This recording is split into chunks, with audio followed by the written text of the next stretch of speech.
तो चलिए बच्चों, आप सभी का स्वागत है गुरु कृपा क्लासेस में। आज हम करेंगे एक्सरसाइज 2.4 का लास्ट क्वेश्चन। ठीक है, एक्सरसाइज 2.4 क्वेश्चन नंबर 13 कर लिया हमने, ठीक है, कर लिया। Okay, then we are doing question number 14। देखो क्वेश्चन नंबर 14 बड़ा ही इंटरेस्टिंग सा क्वेश्चन है। ये बोलता है without actually calculating the cube find the value of each of the following. देखो अब आपको एक वैल्यू दी है इसमें, -12 की रेज़ टू पावर 3 प्लस 7 की पावर 3 प्लस 5 की पावर 3। ठीक है जी। अब ये बोलता है कि भैया अब अच्छा एक क्वेश्चन मेरे दिमाग में ये आया कि मैं इसको सॉल्व कैसे कर सकता हूँ, कैसे कर सकता हूँ बताओ तुम। कोई आइडिया है आप लोगों के माइंड में कैसे कर सकते हैं इसको सॉल्व? क्या करें हम? क्यूब ले लें। ठीक है चलो, 12 का क्यूब कितना होता है फिर? I think 17 28। 7 का कितना होता है? 343। और 5 का कितना होता है? 125, है ना? यही होता है। बट क्वेश्चन क्या बोलता है हम लोगों को? हम लोगों ने without actually calculating the cube, इसने बोला आपने इस तरीके से क्यूब नहीं निकालना है, बिना क्यूब निकाले ही इस आंसर मतलब इस क्वेश्चन को आपने सॉल्व करना है।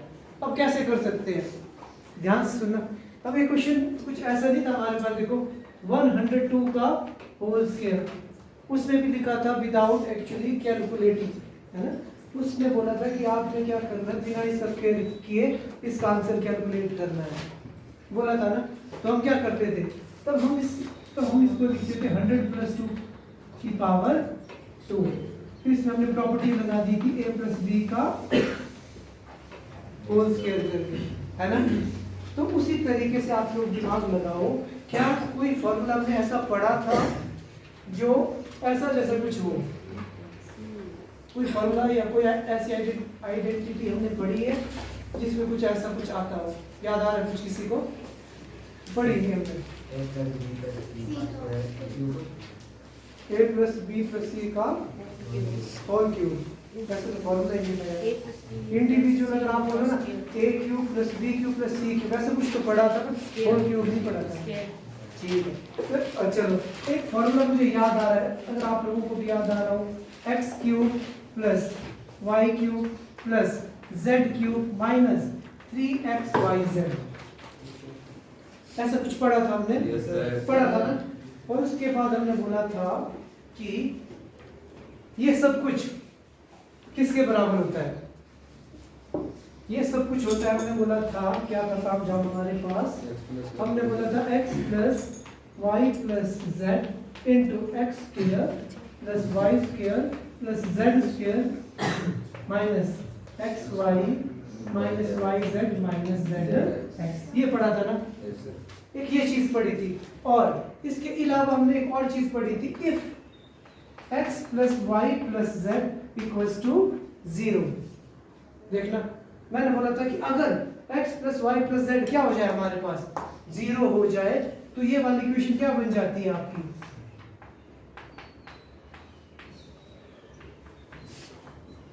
किसके बराबर बन जाती है? 0 के बराबर। आई बात समझ में? तो ध्यान से देखो, इस वाली इक्वेशन में x क्या है हमारे पास?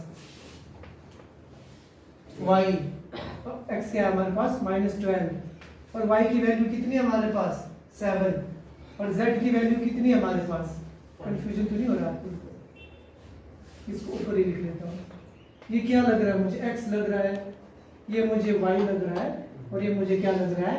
z। तो इसका मतलब अगर x plus Y plus Z क्या आ जाए? 0 आ जाए, तो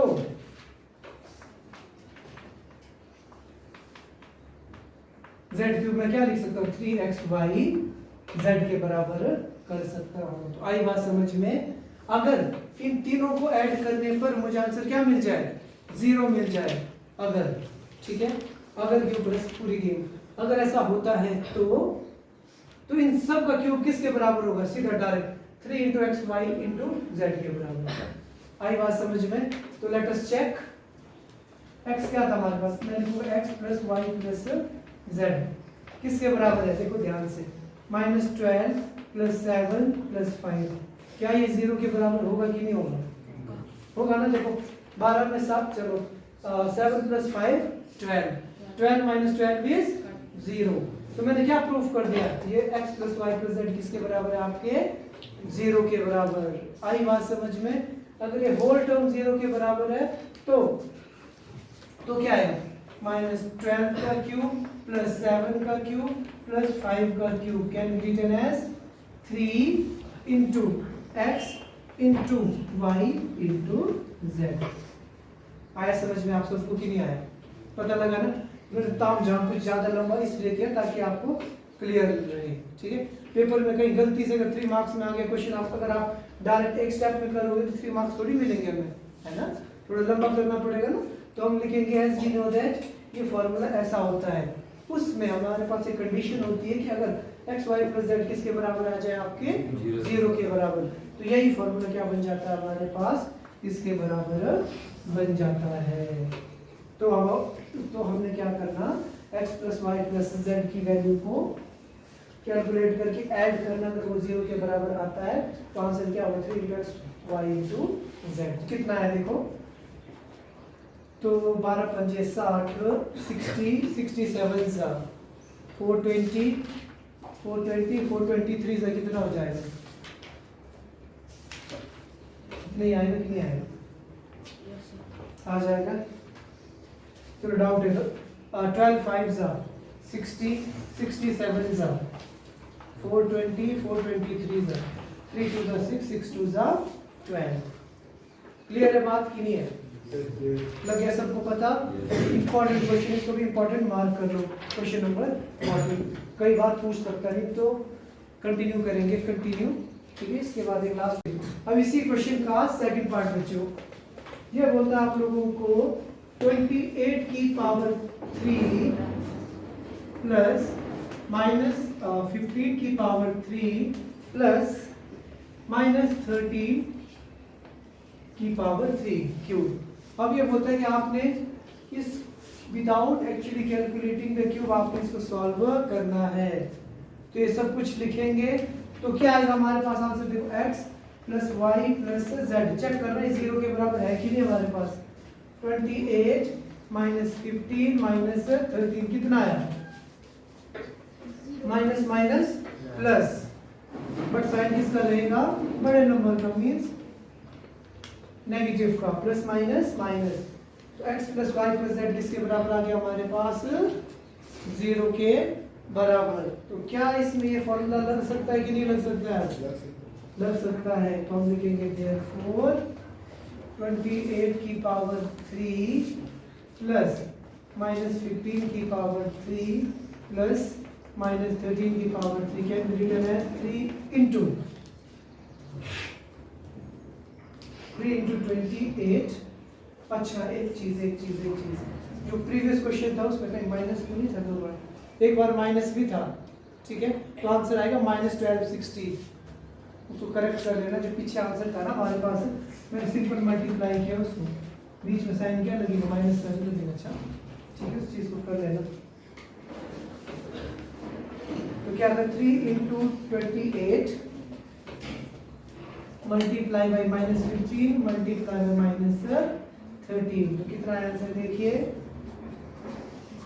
अच्छा जी, सबसे पहले 28 को 15 से किया, 15 8 120, 12 किया नहीं, 15 दूनी 30, 30 में 12 जोड़ा तो कितना हो जाएगा 42। उसके बाद 13 से मल्टीप्लाई कर दो तो 13 दूनी 26, 2 हासिल, 13 3 52, 52 में 2 जोड़ा तो कितना आ जाएगा 54, 54 को 3 से मल्टीप्लाई करेंगे तो कितना आ जाएगा 6 3 18 13 16। तो final answer is minus minus plus 16,318।